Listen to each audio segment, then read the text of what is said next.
I'm now with Siv Samra of India, who was competing today in the 50-meter rifle free positions women's event and secured a quota place. How do you feel about that? I'm feeling so excited about that, and it was really a fun match for me. And there were times where you were facing elimination, but you managed to keep on fighting, in the end finishing in 5th place. What was the experience like for you, the occasion? Because this was your first senior final at a World Championship.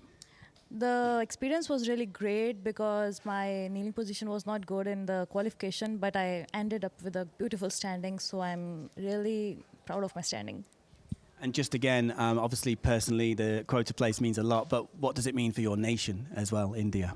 I think it really means a lot for India because it's a first 50-meter quota that India won, so I think for all of us, it really means a lot. Great. Well, enjoy the moment. Thank you. That's Siv Samra, who secured an Olympic quota place for Paris 2024 here at the ISSF World Championship.